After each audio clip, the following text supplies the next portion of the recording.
planned a session that will run for 1 hour and 15 minutes. The format that we follow is that maybe I should explain and introduce Ram and then tell you about the format and why we're taking this format. I'm not going to introduce Ram in a biographical sense because I think that most of you in this room know about him, maybe to varying degrees, but almost all of our students have had to read something that he's written at some point. So, and our faculty here, many of our faculty know him personally, so I'm not going to bother with an extensive introduction. Chandan and me have tried quite hard to get Ram in the past, and we were lucky that we caught him in this period. Ram was not keen to do a long lecture and said he would not for a discussion until led by any of us, and that's the format that we've chosen for this evening. What we do is that we focus primarily on this book, The Makers of Modern India, and I lead the discussion on the first 30 minutes on around 3 themes: education, the constitution, and caste. And I just have a few lead questions and I'll let Ram take it in whatever direction he chooses. At the end of that, it's open to all of you to either take any of these themes or move elsewhere in the book. We said that we would discuss very briefly some essays in Patriots and Partisans, which is his latest book. I don't know if it's the latest, but it's the newest that I've seen. So that's roughly how this session goes. So thank you all for joining us, and thanks Ram for joining us on this session.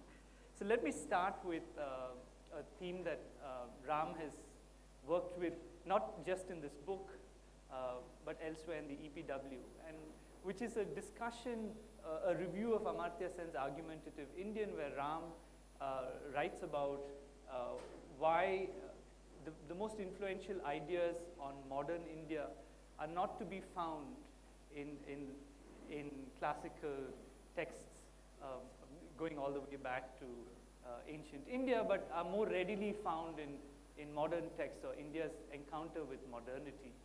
And that might be the place that we should look.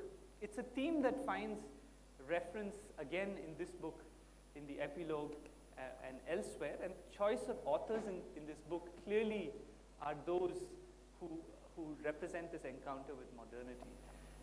In this university, we have had several long, winding discussions about what we must teach and what's worth engaging with in a sort of intellectual engagement with modern India and problems. So I just want to start off there, whether you think that for the purposes of the review with Amartya Sen's book, whether that point is made strongly, too strongly, or how if I were to, in the context of a university, query you on what you think, and this in some sense is a reader for a politics course. Do you think that this is what we should be reading? Should we be reading classical texts? How would you go at that? No, obviously, the richness and diversity of India's intellectual traditions can scarcely be contained in one book, or it needs a whole library. But Sen was arguing particularly about what led to India adopting a multi-party system of democracy, and what led the Indian constitution not to privilege a particular religion, so that unlike Pakistan, we are not an Islamic republic, or unlike Israel, we are not a Jewish state.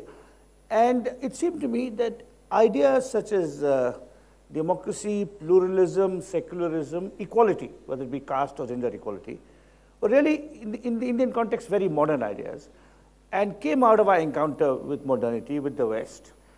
I think our earliest reformers, this book starts with Ram Mohan Roy, who I think was in many ways, I call him the first Indian liberal, because I think he took the challenge of the West seriously and reflected as to the limitations and weaknesses of our own tradition.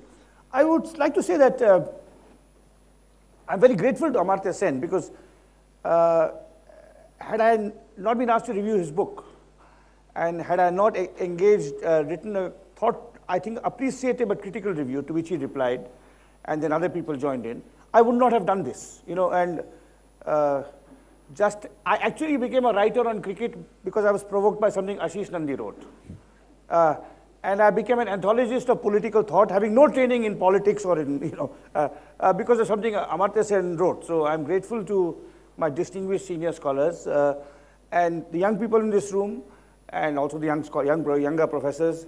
I mean, that's how scholarship continues, There's stupid things I have said, not stupid, but careless things I have said, which have provoked younger scholars to correct me and go well beyond me. So without Amartya Sen's rather simplistic understanding of, I think, the roots of Indian democracy and the Indian constitution, this anthology would not have been written. But to pick up on what Sudhir said, this is just a beginning.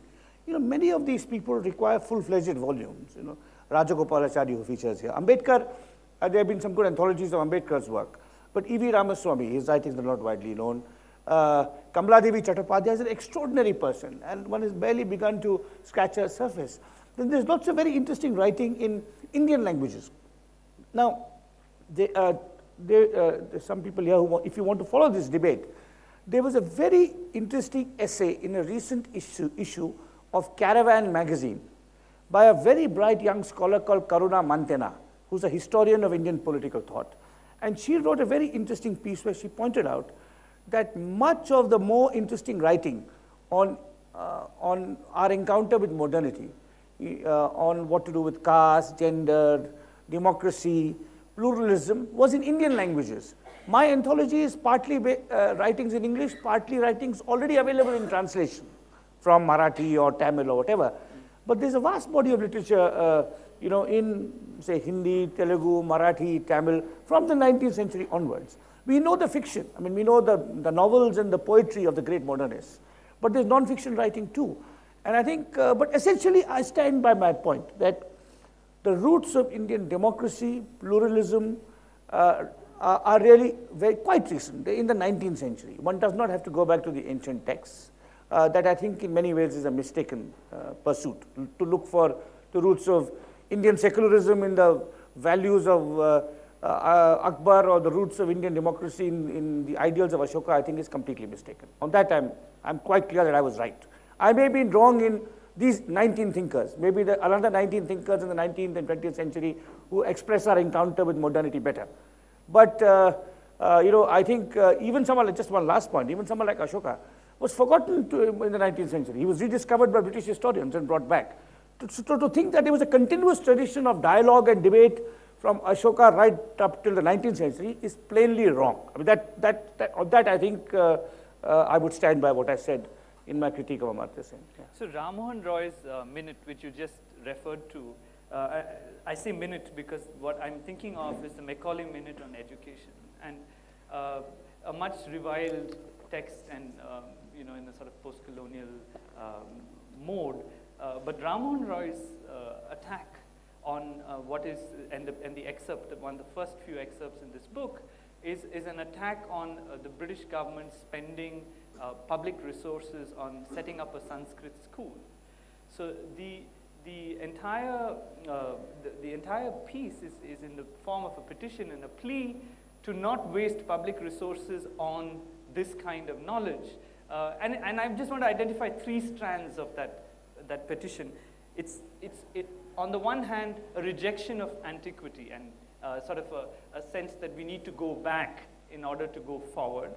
In another sense, it's a concern with useful knowledge.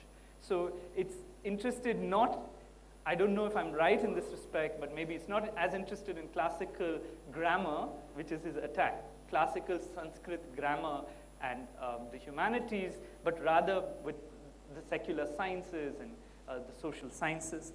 And I'm just curious, when one looks back at a text like this, that kind of discourse has been almost taken out of thinking about Indian education. One looks at the Macaulay Minute as this sort of target of attack. It's striking to read someone like Ram Mohan Roy, many years before Macaulay gets into, make a similar sort of argument. In a context like ours, in a new university, there is this constant concern with what is the proper purpose of education, and making a sort of unvarnished case for this sort of education is still not not in fashion. And I'd just like your reactions. No, thank you, Sudhir, and thank you for bringing in Macaulay, because when I, introduced that minute by Ram Mohan Roy, I should have mentioned Macaulay, but I didn't. But now that you bring in it, it's interesting to reflect on both the similarity and the contrast between what Ram Mohan Roy is advocating before Macaulay. There's a similarity, there's a similarity in that he's advocating modern English, education in English. He's emphasizing the sciences, which Macaulay does not. But there's also a difference in that Macaulay famously said that, all the learning in Asia is not worth a shelf of a single European library. Now, in advocating modern education and modern scientific learning, Ram Mohan Roy, unlike Macaulay, was not disparaging classical learning. He was a considerable classical scholar himself. He knew Persian, he knew Arabic, he knew Sanskrit, and he had composed learned and original text in all those languages. What he was saying was, if I, as a, shall we say, as a Hindu, want to learn Sanskrit, I can hire my own teacher and take private lessons. Or there can be a pathshala run by, shall we say, a school run by a temple. For example, even today in the temple town of Melkote, which is not far from here, some people here who are not from Karnataka, and I urge you, while you're in studying in the Azim Premji University, to explore this beautiful part of our country. And one of the unknown joys of Bangalore, especially to outside visitors to Bangalore, is the glorious medieval temples you find 3-4 hours car journey away from here. One of them is Melkote, which is an ancient center of classical Vaishnava learning, which has a Sanskrit school. So Ram Mohan Roy would have been fine with that. He learned Sanskrit. If you want to learn Persian, learn Persian. But what should the government be supporting?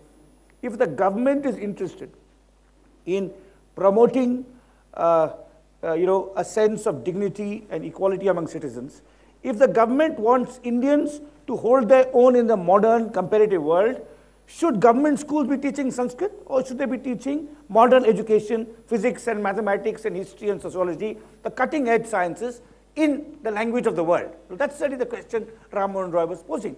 And it's a very current question. In this state, again, Karnataka, about 10-15 years ago, I don't know whether Chandan is here, but Chandan knows this debate much better than I do, Professor Chandan Gowda, where there was some of the Kannada writers wanted to ban the teaching of English in schools. And the Dalits said, first you did not let us learn Sanskrit, because that's when Sanskrit was the route to power and prestige in the medieval period. Now you don't want us to learn English. So Ram Mohan Roy, of course, did not know about the Dalit question today. But I think what he said was very powerful, because just to underline the difference between him and Macaulay, he was not disparaging classical learning in Sanskrit or Persian. He was saying, if you want to hold your own in the present world, that's a matter of between you and your temple, you and your mosque, you and your community, you and your family.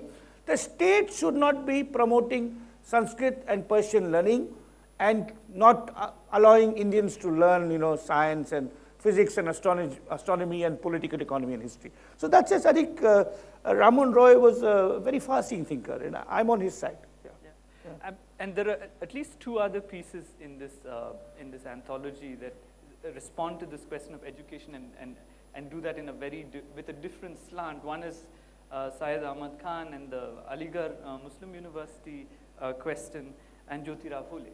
And I want to just stay with the education theme, but look at the very different angles with which people are approaching the issue. So in the Jyotirao Phule reading, the approach is to castigate government spending on higher education as opposed to primary education and secondary education, and to show that that kind of education is inimical to the interests of the backward classes. He uses the term Shudra, which is the term at the time, which is quite expansive in its social scope, who it includes. The second thing that the Jyotirao Phule reading does is significant in that he makes it very clear that the purpose of education must not be for government services in some sense, but the content of education, as he sees it, is quite wide and secular. It's not a vocational or a sort of polytechnic view of education. Right? it's still a rather broad and liberal, one might say, view of the educational project. His complaint is only as to where resources are being spent in the educational system. Syed Ahmad Khan makes a similar argument, and here his concern is with Muslim education, and his point is that the Muslim community has not adapted to modern education as quickly as the Hindu community, and there's a straight-off comparison, Hindu-Muslim throughout the selection. And his concern is that the Muslim community must take to modern education, and that the British state must encourage this. But he has a different slant on the sort of bringing together of tradition and traditional and modern education, and he stresses why they need to go together at all times. So you get two writers representing very different, I don't want to say that they occupy only representational positions, but they're taking two different stabs at what a modern education should look like. Yeah, I mean, that's very interesting that you look at it as a kind of a trinity. I mean, chronologically, it's Ram Mohan Roy, Syed Ahmad Khan, Jyotirao Phule. And in some ways, there's a logic to that sequence. Syed Ahmad Khan, I think it's important to underline, is writing in the aftermath of the Great Rebellion of 1857. And when, of course, the rebellion is defeated. And after the defeat of the rebellion, the Crown steps in and takes over the management and administration of India from the East India Company. So the question is, what do the Muslim intellectuals of North India do? Some are nostalgic. They have a defeatist mentality. We have lost. If the rebellion had succeeded, we would have restored the glories of the Mughal Empire. So they're backward looking and nostalgic. Syed Ahmad Khan is saying, no, that's gone and that's the history. Now you have to engage with the modern world. Otherwise, Muslims will retreat further and further behind, and the jobs will be monopolized by Hindus.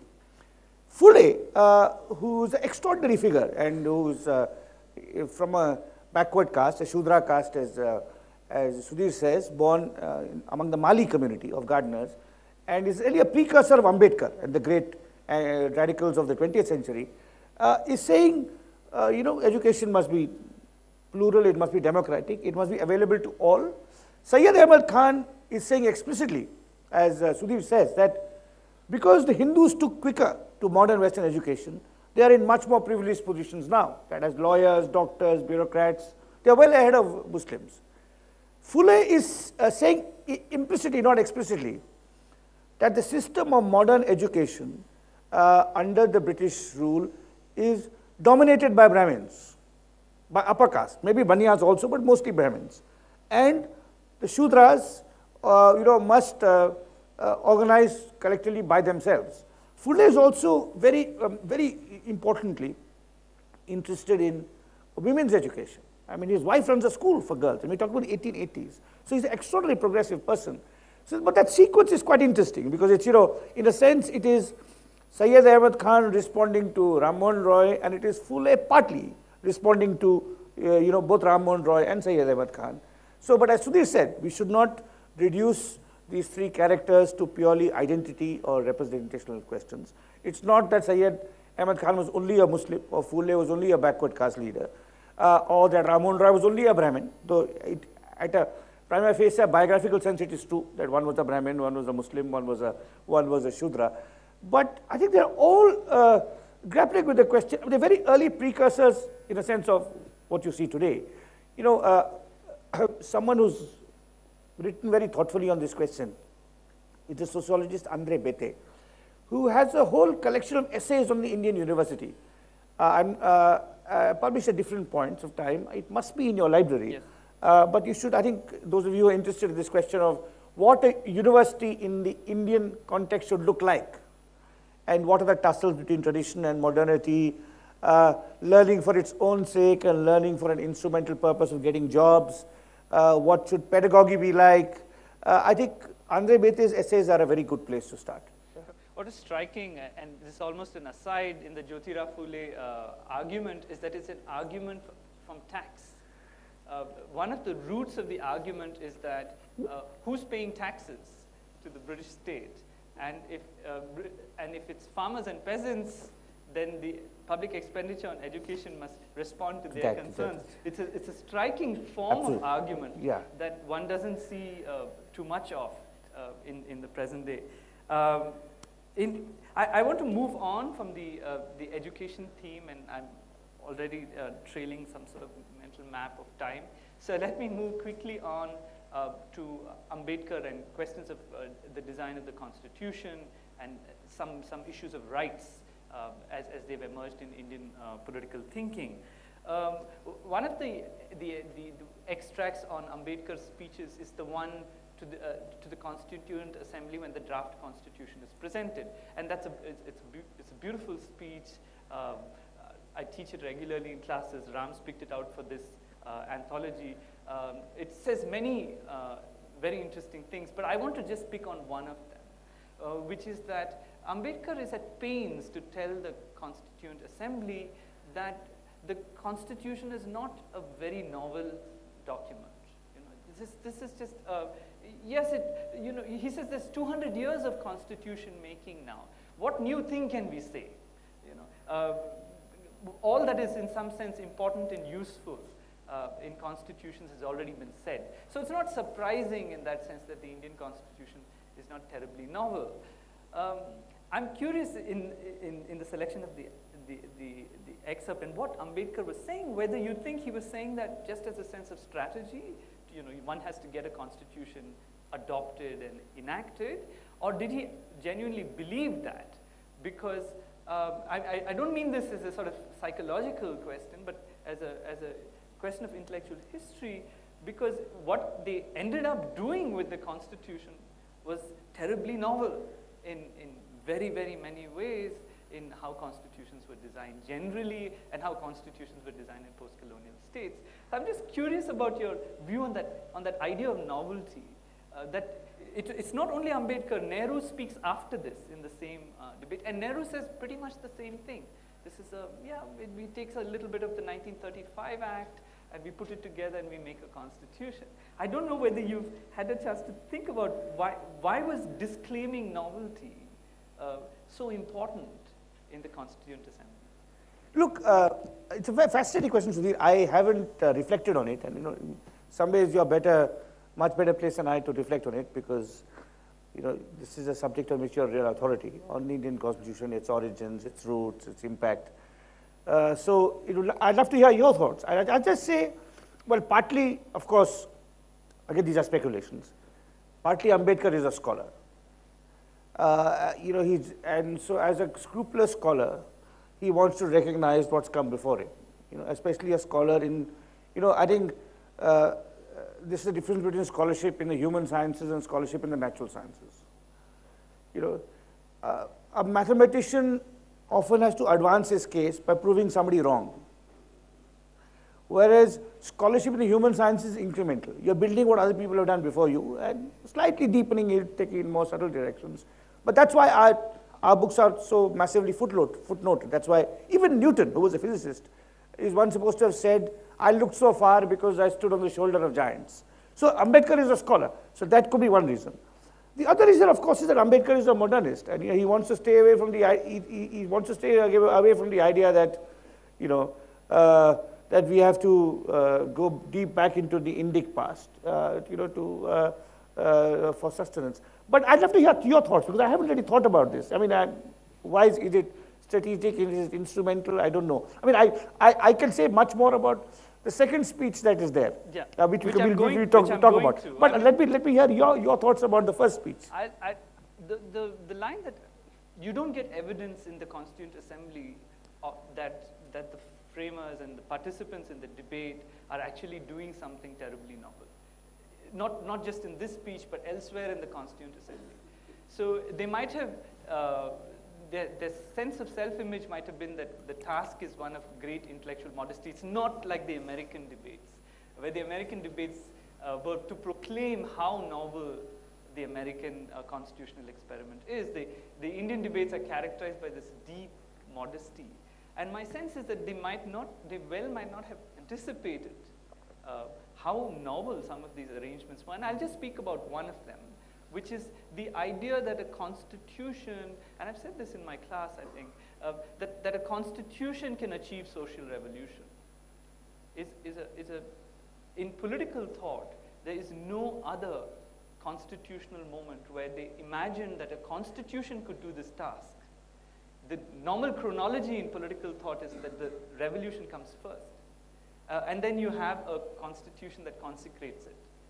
But our constitution makers seem to think that our constitution could do this job, that a constitution could do this job. And that is, it's one example of thinking about the problem of politics and managing politics in a way that has no historical precedent. So in my sense, the transitional or the transformational constitution is not an idea that they seem to acknowledge the novelty of. And I suspect that the history of the first decades of the Indian Republic are partly some of the exasperation of Nehru in the First Amendment debates is that he didn't anticipate that this is what, in fact, they created. They created a republican form of government where parliament was not all-powerful.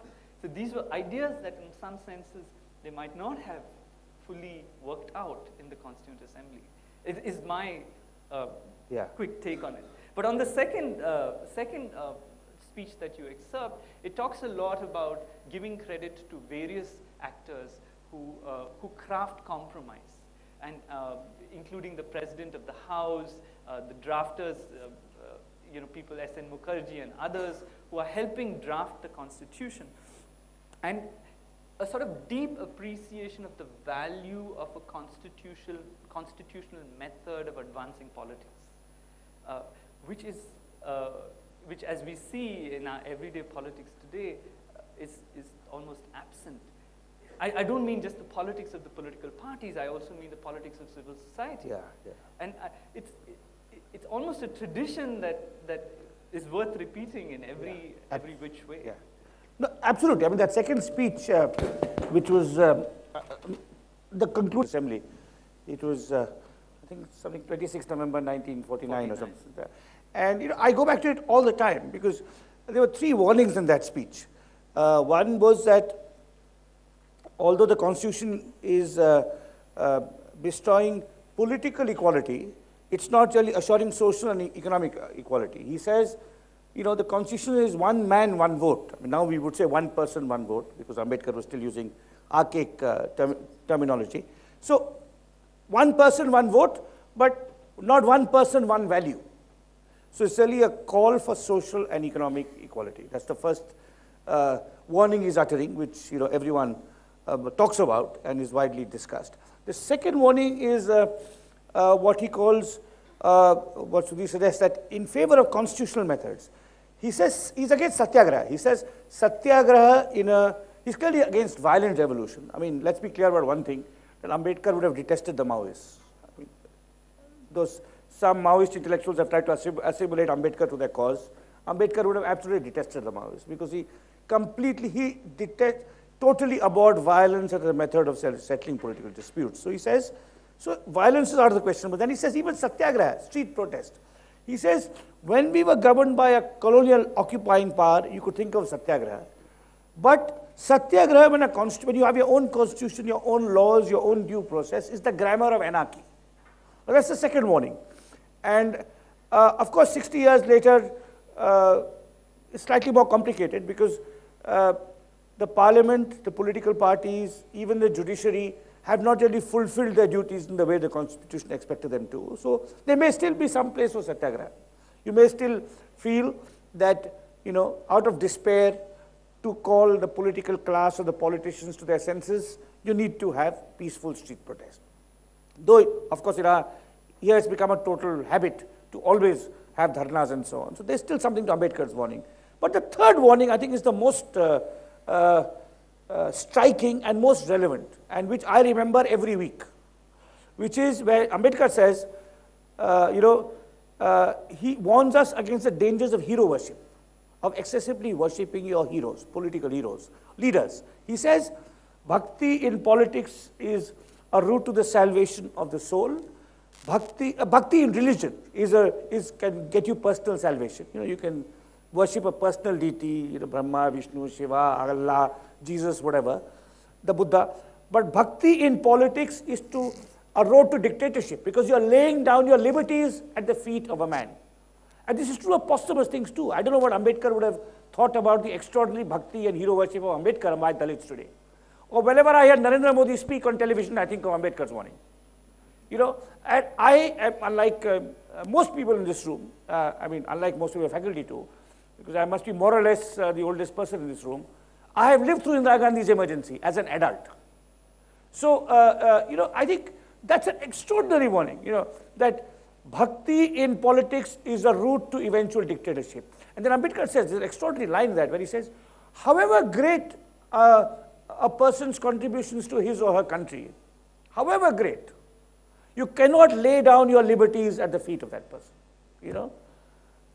Indira Gandhi may have done great things. She may have won us the Bangladesh war, but we were all foolish to lay down our liberties at her feet. Ambedkar may have been a great emancipator of the Dalits, but Dalit intellectuals should also perhaps see that he may have had some flaws and he may have made some mistakes. And of course, having traveled in Gujarat recently, I need scarcely tell you about how terrified I am at the prospect of Narendra Modi becoming Prime Minister of my country. Because it is, his authoritarianism is complete. It is just bhakti, bhakti, bhakti, bhakti gone berserk. And that is the warning of Ambedkar I see all the time. I see, and of course, it's the deification cuts across party lines, it cuts across sex, caste, and it's deeply, deeply dangerous. Now, it's interesting, just one last aside. When Ambedkar said that, Ambedkar, when he said that bhakti in politics, he may have been thinking of Gandhi. Gandhi had just died. And there was a great veneration of Gandhi going on. And he may have felt that, I don't know what, but it was an extraordinary prescient remark, which I think every Indian Democrat, it strikes, that is really in many ways, I wouldn't want to single out one flaw in Indian democracy today, but that is certainly one of the major flaws.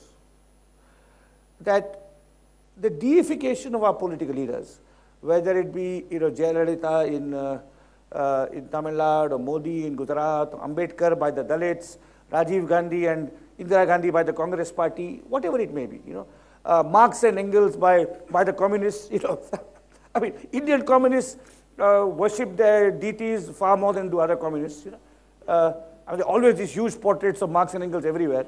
So I think this is really, it's a remarkable Ambedkar. And again, of course, the irony that Ambedkar himself has been subject to the same kind of deification, where it's impossible to, for a non-Dalit intellectual to look at him critically. Yeah. And in a similar vein, you get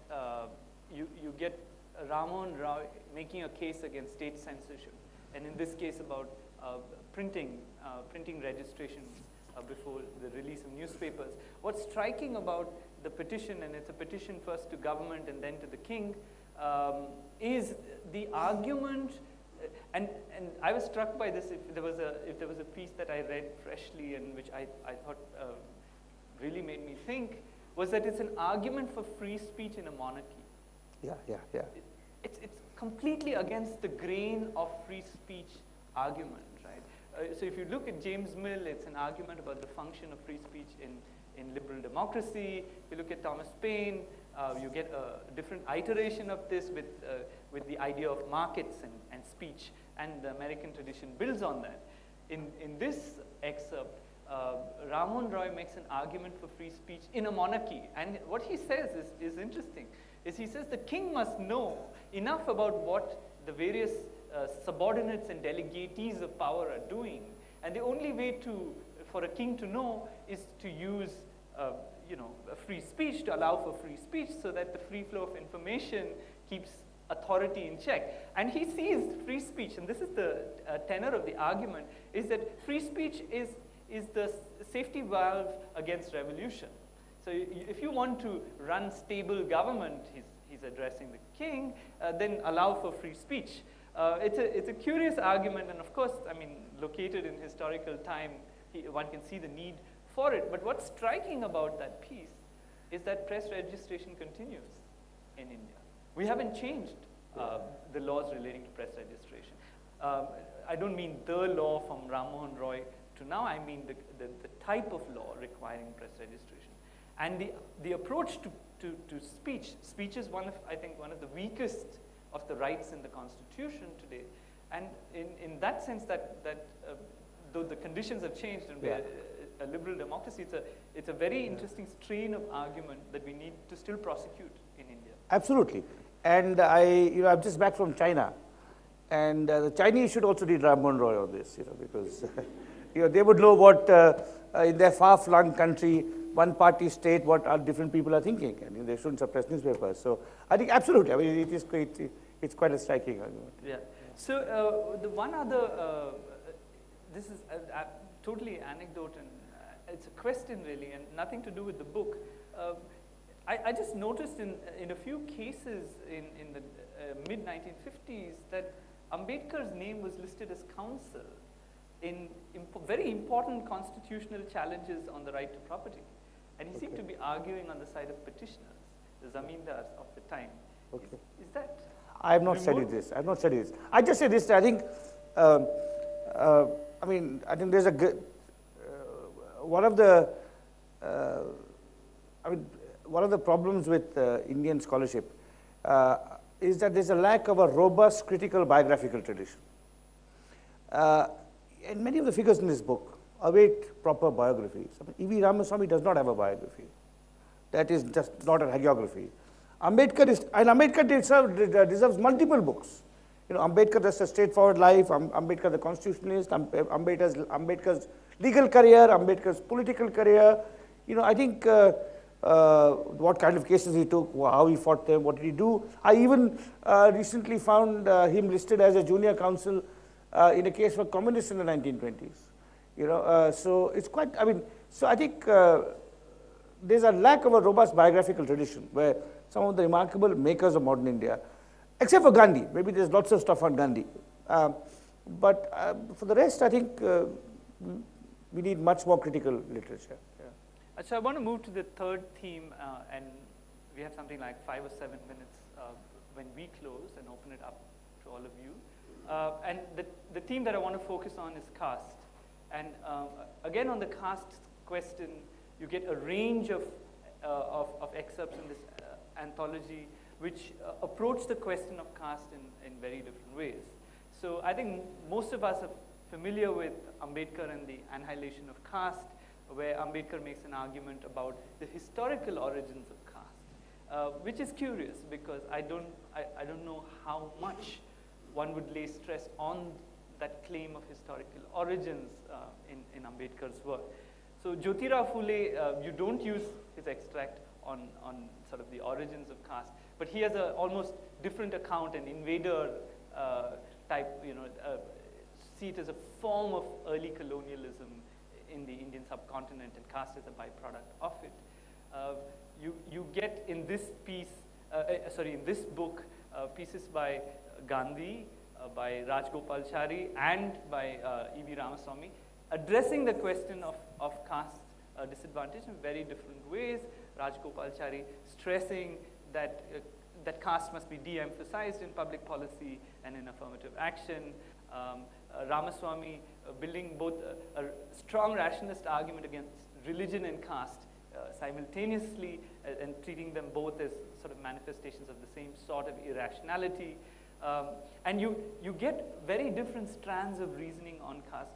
And in some ways, that diversity of views has almost dried up. We still have the Rajgopalachari view, which is on that caste should not be recognized in public discourse, and poverty should take its place, or economic status should take its place. And you have maybe the Ambedkarite view, which still has some traction, but the rest of that diversity has almost gone away. I just add one more name to that list, which is that of Lohia. I have a long excerpt from Lohia, where he argues that essentially caste is a distinctive form of social stratification in India. And that essay that I have is, in a sense, you could see it as a kind of precursor to the whole Mandal argument for OBC reservation. I think caste is fundamental to Indian existence, and now you have new debates on Muslims and caste, Christians and caste. I mean, should you have a category called OBC Muslims? Is there a category called Dalit Christians, which is not recognized by the law? I mean, the law recognizes Dalit Buddhists and Dalit Sikhs. Is that an anomaly? Why shouldn't it recognize Dalit Christians as well? So, I mean, caste is fundamental to our social life. It's fundamental to our politics. And it's obviously increasingly fundamental to our law. So, I think in that sense, I tried to show this diversity without, I think this book, one of the things about this book is, it doesn't really take positions. It tries to show the diversity. You know, some of my friends were really angry that I included Golwalkar in this book. But I feel Golwalkar is a considerable figure. When Golwalkar was the most influential Hindutva thinker, and no book called The Makers of Modern India on modern Indian thinkers can exclude him. So I tried, but the only position I took was, if you want to understand the making of the modern Indian political, constitutional, social order, forget about Ashoka. That's the only strong position I took. But otherwise, I tried to show this diversity, and you know, of course, people can make different, because I think it's important to have this diversity of views. You know, I think, and my book is only a start. I think we need many more anthologies of this kind. You know, where you can try and show and the extraordinary intellectual ferment from the 19th century onwards in India. You know, and of different kinds, and partly because we did have, I mean, despite all the press restrictions, a reasonably free press in so many different languages, and people writing, thinking, arguing, and almost continuous tradition. I mean, one of the constraints in this book is that I said that you have to be a thinker and a politician. So pure thinkers didn't find their way. For example, if one was to do an anthology on caste today, which didn't have this constraint, it has to be activists. If you just did an anthology on caste with writings by activists and scholars, you would have Ambedkar, you would have Lohia, you would have Gandhi, but you would have a great deal from M.N. Srinivas, whose writings on caste are fundamental, right? So, so I think it's, so what I tried to do here was just to show that diversity and let people pick and choose. But I think caste is, just to say what I've already said, constitutive of the Indian experience, you know, the modern experience, the democratic experience as well. So I had to have plenty of it in my book. Yeah. And it partly comes also from the fact that I'm a sociologist by training, not a historian. And sociologists have, I think, been much more alert to caste than historians, economists, political scientists. I mean, political scientists, for example, there's a first-rate book, which I won't mention because I'm going to make criticism. This is a first-rate book by a political scientist, published about 10 or 15 years ago, on the farmers' movements of the 1970s and 80s in northern and western India. But because he's a political scientist, he does not notice, it's all couched in terms of class and terms of trade and city-countryside relations. The fact that Mahendra Singh Tikait is a Jat, or that the sugar cooperatives in Maharashtra are run by Marathas, and this caste tells you something about the way they organize, escapes him totally. And that's not his fault, that's the fault of his training. I think, I mean, Andre Bete talks about this. You know, when Andre Bete and Srinivas used to write about caste in the 50s and 60s, you know, they were treated by contempt by their Marxists. Caste is epiphenomenal, it'll go, you know. It's class that is fundamental. But caste is a constitutive aspect of our experience, and as I said, even among Muslims, even among Christians, even among Buddhists. So, in that sense, it had to be a very important part of this book. So in your, and this is the last question or comment that I'd make, is that you said the thinker politician as your core interest, and you stopped in the 1950s. So do you think that the character of the acting politician has changed so much significantly? You mentioned Indira Gandhi and say that she hasn't produced too much writing, but or do you see any of that tradition? And you make a claim at some, I think in the epilogue, about why India has produced so many of these thinker politicians, and that's a special claim about the Indian experience. But you see that as that's a historical point. Probably. I mean, one should never say never. You can never anticipate what happens. But since it extended, shall we say, from Ram Mohan Roy right till the 1960s. I mean, the last person I have is Hamid Dalwai, who was a Muslim modernist of the 1960s, and Jayaprakash Narayan just before that. I mean, in some ways, Jayaprakash Narayan may have been our last considerable thinker politician. That's long enough. I mean, 150 years is a long enough history, and you know, now you have specialization, so you have you know, the most interesting intellectual work being done by intellectuals in universities, and of course, politicians are involved in the messy business of running government, winning elections. So it's an aberration. One shouldn't expect. I mean, and I think I say in this book that it's worldwide. I say somewhere in the prologue, it's worldwide. I mean, there was a time when other countries had great thinker politicians too. I mean, whatever you may think of their politics, Lenin and Mao thought seriously about questions of social organization and organizing human society. You know, so did de Gaulle, so did Churchill. But that's all gone everywhere. And it's possible Obama may write a very good, thoughtful book on American democracy. You know, but in that sense, the Indian experience, what is special about the Indian experience, as you said, is that it was so long. It ran from 1820 to 1970. And we're just about now discovering its riches. Good. So I'll pass it on to you. I think he has a couple of mics, audience mics. I hope. My question is directed towards something that is in recent times has come to be known as Ambedkarite fundamentalism. So I think there is a need to be a little more empathetic towards this sort of so-called fundamentalism. Because, and also I think there is a huge difference between this and say the kind that you were talking about, you know, hero worship of, or deification of Modi or something like that. Because there's something that you just cannot have too much about. I mean, there can't be something like fundamentalism in justice. Okay, so I think I think there's a very clear distinction between the two. So I think there's a need to be more empathetic towards something called Ambedkarite fundamentalism. I think the two are actually paradoxical. You know, Ambedkarite fundamentalists. That's so. I'm glad you said that, because they are paradoxical, because Ambedkar was, you know, not a fundamentalist. You know, Lenin was a fundamentalist. Marx was a fundamentalist. Golwalkar was a fundamentalist. You know, Ambedkar was a reflective, critical thinker who was adapting and innovating, and he was also a pluralist. So it is a contradiction. I think what you probably have in mind is Ambedkar worship rather than Ambedkar fundamentalism. I think you're asking us to be, I hope I'm right, to be more empathetic to the admiration which may at sometimes be excessive and verge on adulation for Ambedkar. And what I hope I'm right in divining this from you, saying that to admire Ambedkar so much is somewhat different from admiring Savarkar so much. All right? Or admiring Charu Mazumdar so much. Because Ambedkar, A, was a Democrat, B, the extraordinary oppression that his people suffered. I mean, he's a symbol of emancipation, hope, dignity.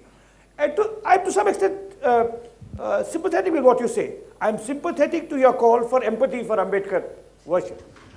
Because I'll tell you why. Because I spent a lot of time of my professional life working on the history of the Indian Adivasi. My first piece of research 35 years ago was on Adivasis in Sunabeda and Orissa.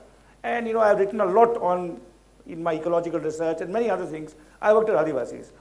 And one of the reasons, there are many reasons for the fact that the Adivasis suffer even more than Dalits today. But one of the reasons is they've never had a rallying figure like Ambedkar. You know, for whatever historical reason. And you know, Ambedkar, if you read some of the, I mean, and since Sudhir began with education, Ambedkar's great slogan was educate, organize, agitate, right? With educate first. And if you look at read some of the Dalit autobiographies, you know, by Om Prakash Valmiki, by Narendra Jadhav, and they say, you know, this is in the 70s, Ambedkar said you must read, you must educate yourself. So Ambedkar offered to the oppressed a forward-looking and emancipatory route that was based on self-assertion, not on demonization of the other, not on saying Muslims are bad or the bourgeoisie are bad, right? So I can see what, I completely empathize with what you're saying. But still I think the duty of a scholar, you know, is, I mean, it's like this. You have to be honest and scrupulous.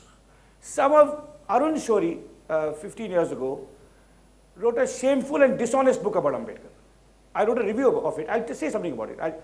He wrote a book where he had 600-page book attacking Ambedkar. Basically, he said two things in 600 pages. And you can say them in two paragraphs. He took 600 pages. That's a different thing. First, Ambedkar was a toady of the British. Two, Ambedkar said abusive things about Gandhi. Now, superficially, they're true. But Ambedkar worked with the British because many had, Phule also worked with the British because they felt that otherwise the Congress was dominated by upper caste. Secondly, he abused Gandhi. He did. But if you quote Ambedkar on Gandhi, you must also quote Gandhi on Ambedkar. And Gandhi is saying that I understand wholly why he calls me all these names. It's a mark of his self-restraint that he does not break our heads, even how badly we've treated his people. So Arun Shourie deliberately suppressed what Gandhi said about Ambedkar. So that was clearly a dishonest book. And you know, I wrote about it in the Indian Express. Someone wanted to organize a television debate between Shourie and me, but Shourie would not appear. You know, because that was a dishonest, that's a book of a liar, a deceitful man. But a book by a careful scholar saying, here are where Ambedkar is wrong. Here are where Ambedkar's ideas may be passé. I think the climate is still not right to say that. I think that's unfortunate. You know, I greatly admire Ambedkar, but I don't think he was flawless. I think there were problems. He was angular, he was complicated, he was ambitious, but so was Nehru, so was Gandhi, so was Savarkar. And I can say it about all the others. You know, but I can say that about Ambedkar only in the privacy of this room. So there is still a problem. I think in that sense, one cannot say because of the history of 5,000 years of oppression against Dalits, one must never be critical against Ambedkar. I would caution you against that position. Hi, my name is Vasudha. My comment is regarding this deification of today's political leaders. So it's, no, I'm not going to reference history, it's just about how I feel it is, and I have a question for you. So deification or so-called authoritarianism exists in almost every state in our country. Whether you go to Himachal Pradesh, Veerbhadra Singh is everywhere, and then you know, it used to be Rabdi and Lalu country, now it's Nitish. So, and of course in the south we know these glaring examples. So this sort of deification I don't think is a sort of democratic, not democratic, but not a bottom-up thing of people really looking up to a leader and that sort of idealist way of looking at it. It is now increasingly money-driven, party workers, exchange of money between businesses, the party supporting certain things, festivals in Bombay, and that I've seen the Ganesha festival is supported by a party, so posters are everywhere. So and the third way, one is the party workers, second is the businesses that they create these quid pro quo situations. The third is poor beneficiaries of largesse. So through these three sort of they cover that entire state to create that authoritarian hold. So is this the idealistic, you know, thing that you described, or we talk when we talk about the theory of it, you know, it's not that. You're quite right. I mean, it's very complex. It's to do with, you know, but it's to do partly with also deep-rooted feudal traditions. So that's what Ambedkar was warning against. It's to do with the culture of patronage. You know, when Jayalalitha distributes grain, the sack has her photograph on it. You know, I was in Delhi last week. I don't know that the report was carried in our Bangalore newspapers, but Akhilesh Yadav distributed free laptops, and the screensaver was him and his father. And if you try to change the screensaver, your laptop collapsed. All right. Now this happened. So it's, you know, so you're quite right. You point to a very devious and dark side to all of this. Again, one would have to think about where it originated. You know, some of it may have originated with Indira Gandhi. It was not there before Indira Gandhi. You know, now because of the culture of patronage, the use of the media, it's become ubiquitous. Technologies exist to make it ubiquitous. You know, but I think it originated with Indira Gandhi. I mean, Indira Gandhi started this question of, you know, she's giving, it's her thing. And of course, the Congress Party also, in some ways, is the Congress Party in many ways is the prime mover. Indira Gandhi started it. It's the Congress Party which is the first political party that abandoned the cadres and the units and became a single family thing. Incidentally, it may be that the only party exempt from it are the communists. They deify, you know, Marx and Engels. But personally, they're very austere. I mean, you know, Jyoti Basu was chief minister for West Bengal for 25 years. He was good in some respects as chief minister, bad in some respects. But you didn't see his photograph everywhere. I mean, Manik Sarkar has won twice as many elections as Narendra Modi. I mean, it's not very well known. I mean, so interestingly, but it's only a cadre-based party that can try and avoid this. But it is very worrying.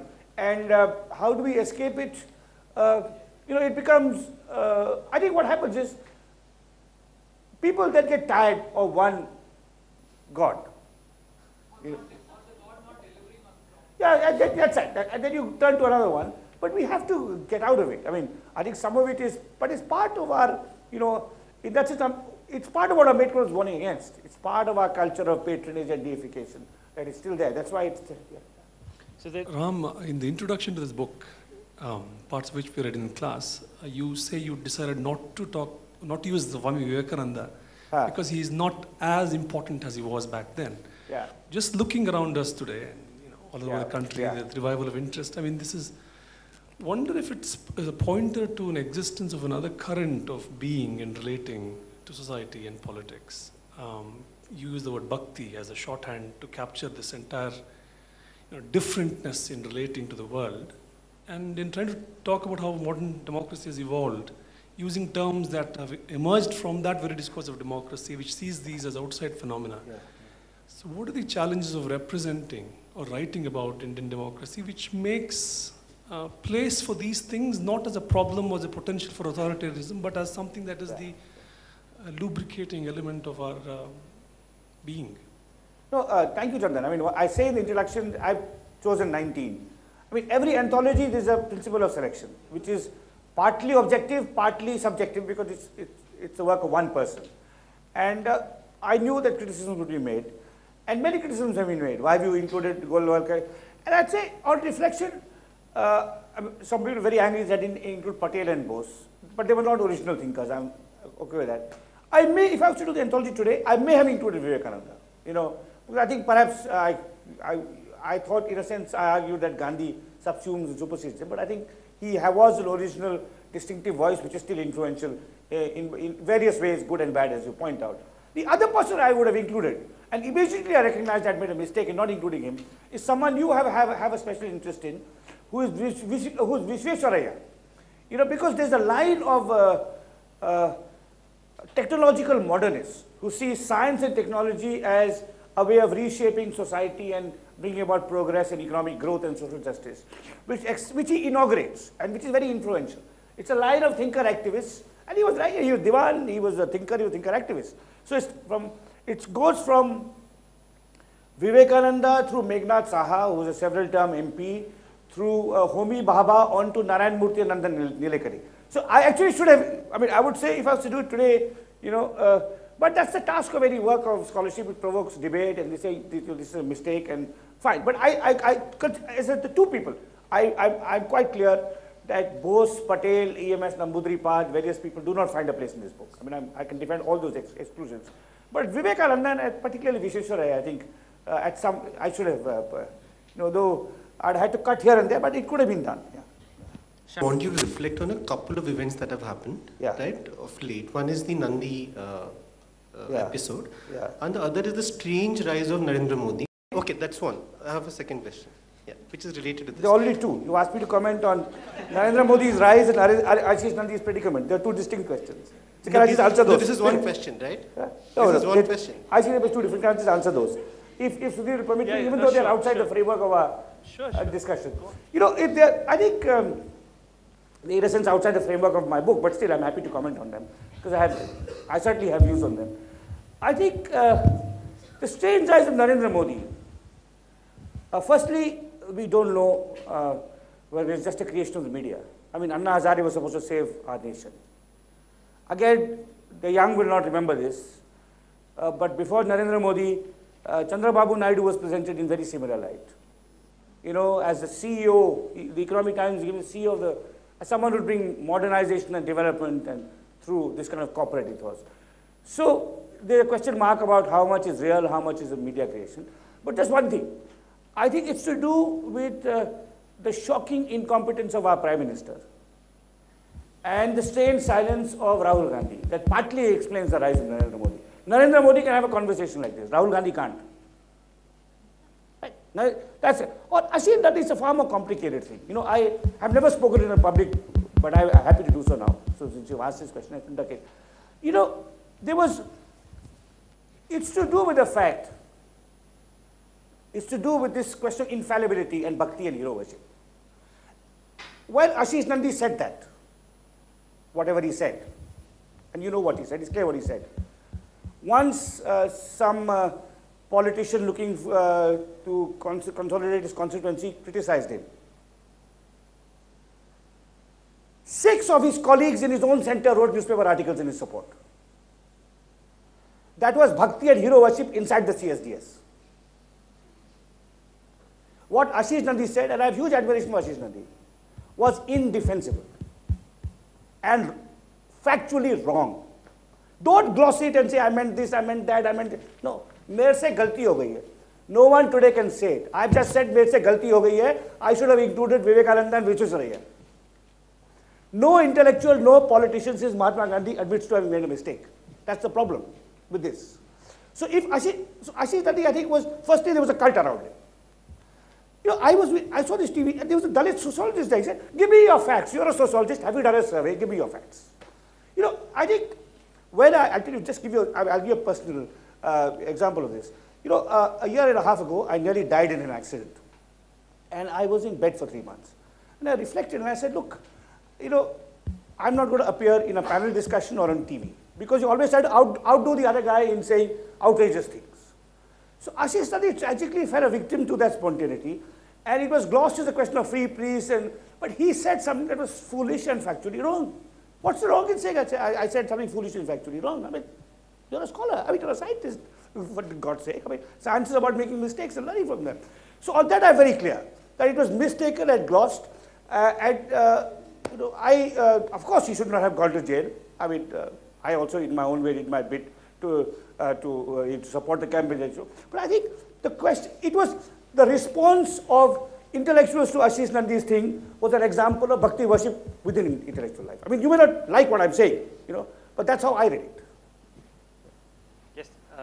It's very, very heartening to, you know, see that caste has found such an important space in public discourse today, thanks partly to Ambedkar fundamentalism, I think. But what about gender? I mean, that is one category which I think is increasingly marginalized in the ways in which history of contemporary India as well as colonial India is being imagined. I mean, the Hindu Code Bill, you know, the contemporary debates about reservation bill. I mean, if you don't kind of, I won't say add or include, but look at gender as a constitutive category of democracy, of politics, I think it's, you know, it is incomplete. I mean, in your, I haven't read this book, but your 600 pages book on India, you know, the history book, I didn't come across references on women's movement, for example. It's a huge political movement, and why is it that, you know, it's not imagined as a public political movement? Why is it that the women's movement has not been imagined by historians in our country as a political movement, but, you know, it is seen as a social movement? So I just say, in this book, there's a fair amount of on gender. You know,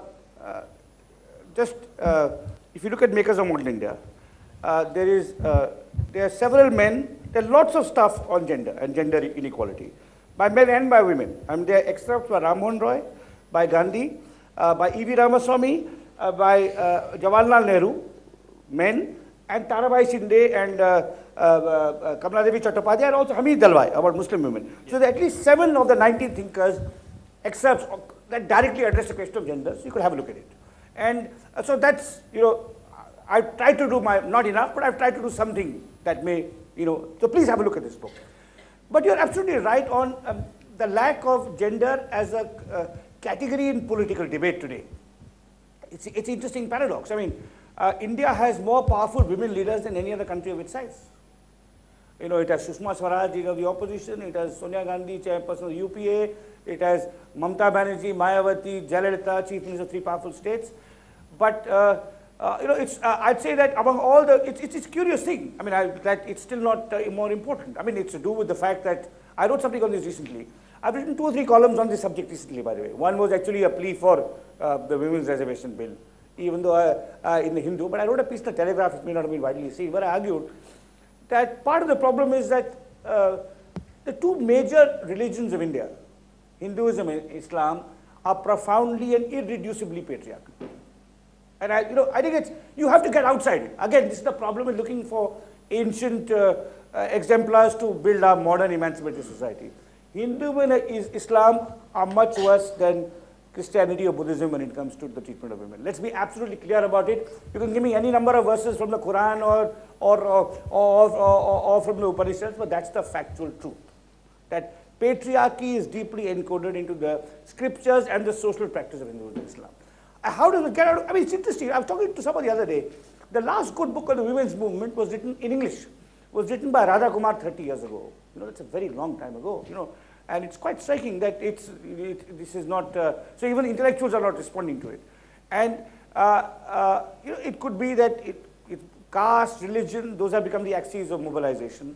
Ethnicity, regionalism, those are, you know, very important axes of political mobilization discourse. You know, it's. But this book talks about it. But I can see where we are lagging behind. Again, you know, I was in China. This is anecdotal evidence. But I was in China last week. I was at a meeting in southern China. There were a group of scholars in a university like this. We would go from a hotel to the university every day. There was a bus of 25 that would take a large bus. Every day the driver was a woman. It is inconceivable in India that this could happen, right? So, you know, whatever the flaws of social, and China historically was clearly as, I mean, their culture and civilization and religion has had the same patriarchal biases. So this book makes a beginning on that, even if my previous work did not entirely satisfy you on that. I acknowledge that. Please read this book. You'll find plenty to chew on. Not enough, but I've tried to. E.V. Ramaswamy, for example, is very interesting on gender.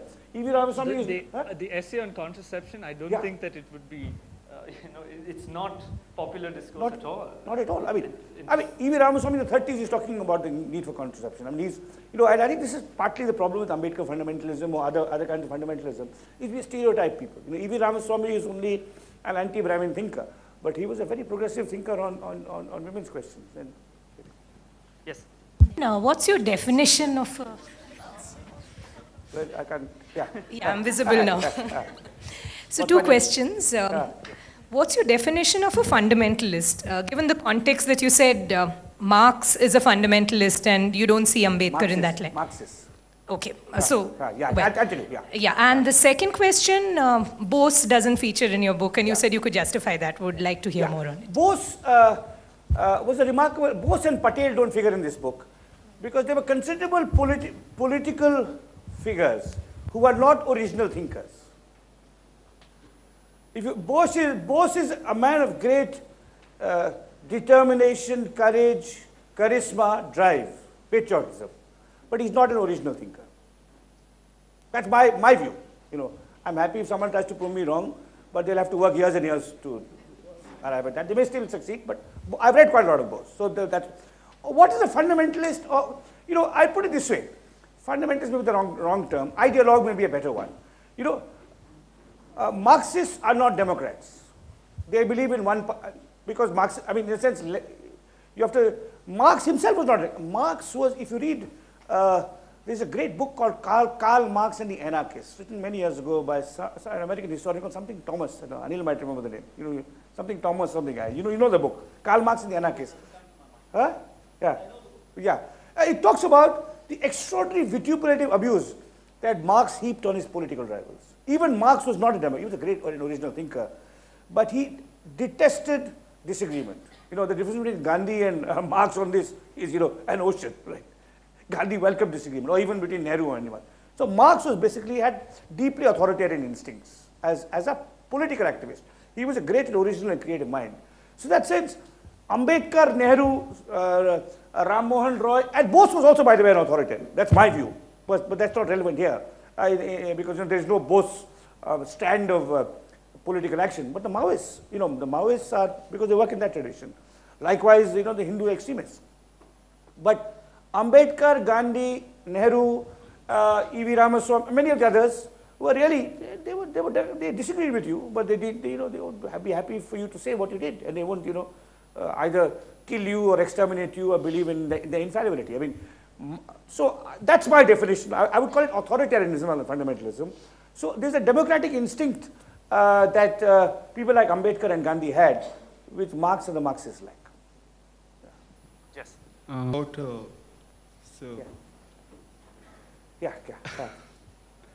At the time of making the constitution, there was a contradiction about adopting this self-governance model or not. That Gandhian self-governance model. Yeah. Ambedkar says that it will be a very problem for this caste and other things.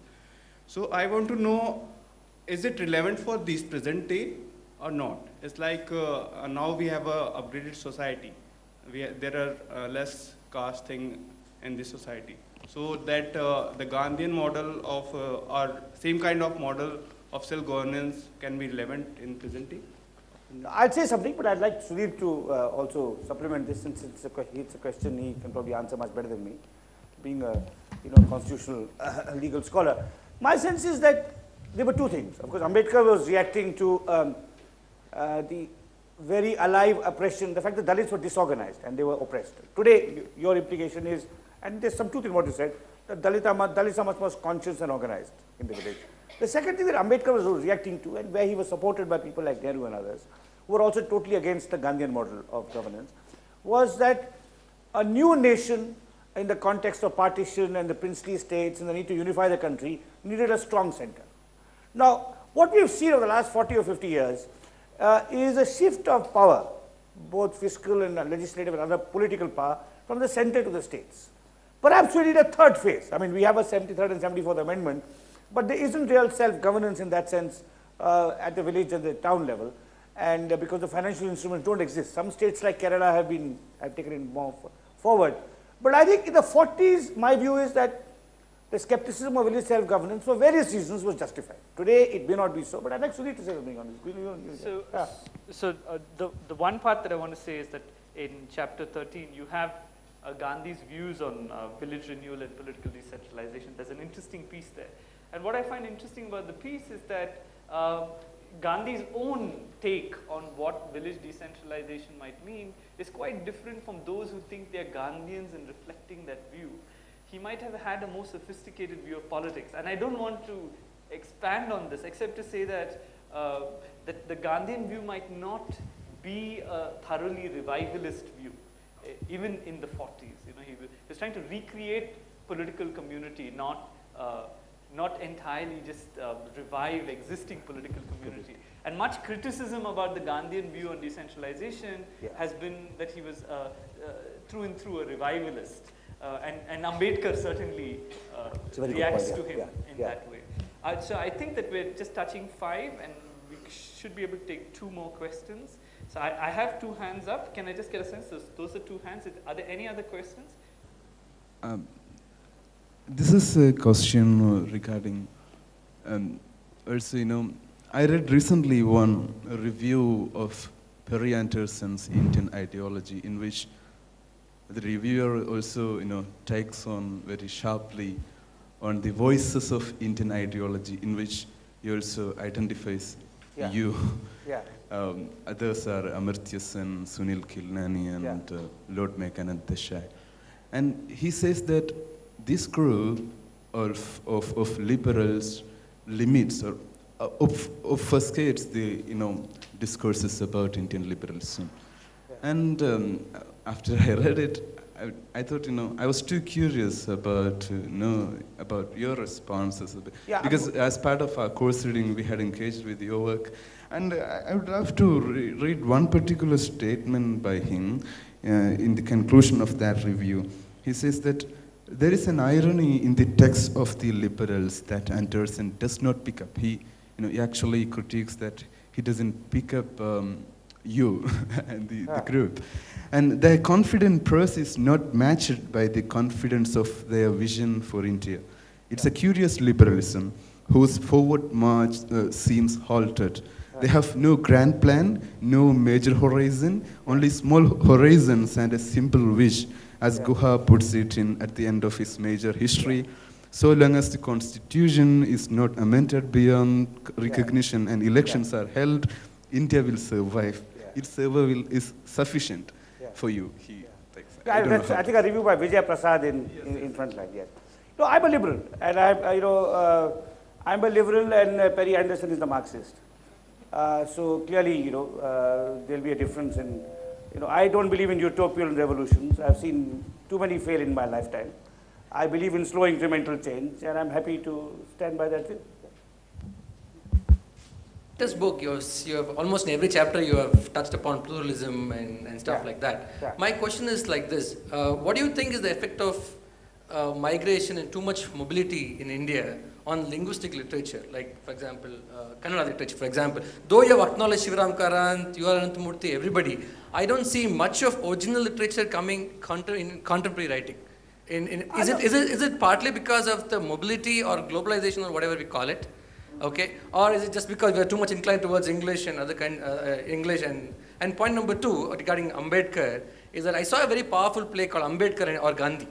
It was actually banned in Gujarat, but thanks to Arundhati Nag, we could see it in Bangalore, which actually acknowledged the feelings of Ambedkar towards Gandhi, in terms of, when Gandhi was actually sitting for a fast, apparently, according to the literature, it said that even Ambedkar did not eat. Okay, and the soft conversation between Ambedkar and his wife is very touching. And point number 3, your patriarchal, this thing, acknowledgement towards the Hindu and this thing. I do acknowledge that, though I may vary, but one contemporary evidence is we see more people visiting Tirupati than Kolhapur. Then? Kolhapur, that's Lakshmi's temple. We hardly find anybody, compared to that. I need your answer for the first question. Yeah. No, the first question is a long essay in my new book, Patriots and Partisans, called The Rise and Fall of the Bilingual Intellectual. It's actually the essay I'm most proud of. I think it's the essay in that book that is, it's maybe not the most popular, but it's a work of, I think, some reflection by a sociologist and a historian. So I think you may be mistaken in thinking that there isn't good creative literature. I mean, Chandan is now here. I'm sure Chandan will tell you some brilliant young Kannada writers, or brilliant Hindi writers, Punjabi writers. But there's no conversation in this. Girish Karnad is familiar with English and with Kannada, right? Meenakshi Mukherjee, who's no more with us, knew Bengali and Hindi and so on, right? There was a bilingual tradition of, Ambedkar wrote in Marathi and English, Gandhi wrote in Gujarati and English. That has disappeared, and that's, I think, unfortunate. There is an English-speaking intelligence and there's a vernacular-speaking intelligence. They are not in conversation. So that is, I talk about migration, mobility, the various reasons for that, linguistic states. That is an issue. Your second question was about Ambedkar and Gandhi. There's a wonderful essay by the late D.R. Nagaraj, now collected in a posthumous book of his called The Flaming Feet. I think this is which resonates with me, because I think we have to have space to. I think India needed both. India needed a great emancipator from below, and it needed a guilt-ridden upper caste reformer from above. India needed both. I think the Indian constitution, the challenge to the caste system. Somebody raised the question about gender. We haven't had. Maybe Nehru died too early, and Rajiv Gandhi betrayed Nehru in the Shah Banu case. And we haven't, so we did it both. But I think, that's how reform, that's between a liberal and a Marxist. A Marxist thinks the general secretary and the Politburo will solve everything. That's what a Marxist believes. A liberal believes that change must incrementally must come from all sides. So in the case of caste, that's the tragedy of Gandhi and Ambedkar had to oppose each other. D.R. Nagaraj has a wonderful line where he says, and it goes back to Bhakti and hero worship. He says in the Ramayana there's only one hero. Gandhi was the great liberator of India. In the Ramayana there was only one hero. But Ambedkar was too proud to play the role of Sugriva. So he took another path. So I think it's extraordinary, and maybe only a playwright can do justice to it. I'd love to see that play. But I think they were both remarkable figures. And I think the idea that one must be posited against the other. During the national movement, the Gandhians, not Gandhi himself, but the Gandhians poured contempt on Ambedkar. Today, the Dalits abuse Gandhi. I think that's tragic. Both were tragic. And I think they were, I think we were fortunate and lucky that we had, had both. Yeah. Yes. Fundamentalists and Periyar. Periyar definitely, he has a role to play in Tamil extremism. Tamil extremism is very different from the kind of linguistic chauvinism you're seeing in Tamil Nadu. It's very different from the kind of chauvinism you're seeing in other linguistic groups. So I just want to know your comments. Because Tamil extremism definitely predates the coming of Periyar. But there is some force that Periyar gave to Tamil extremism. I just want to know. I think Periyar is much more than I'm not entirely qualified to answer that question.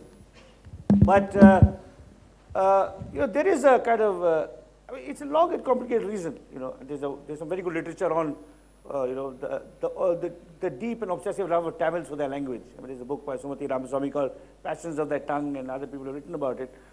So I'm not sure. I think it's what it has to do with, you know, an imagination of northern domination, a sense that Tamil is as great a classical language as Sanskrit.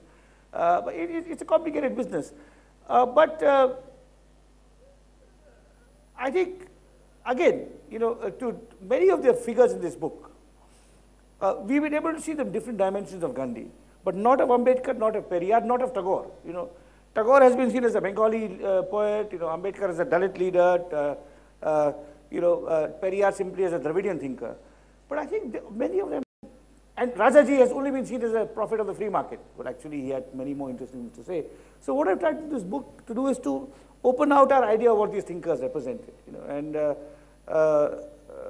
not to straitjacket them in how we have frozen them in these conventional categories. I don't think that on the question of Tamils, I think what we are seeing today is, you know, the instrumental use of the Tamil plight in Sri Lanka by Jayalalitha and Karunanidhi. I don't think that the love of the Tamils for their language, you know, is any more obsessive than the love of Malayalis for their language or Gujaratis for their language. I mean, language is constitutive of the human experience.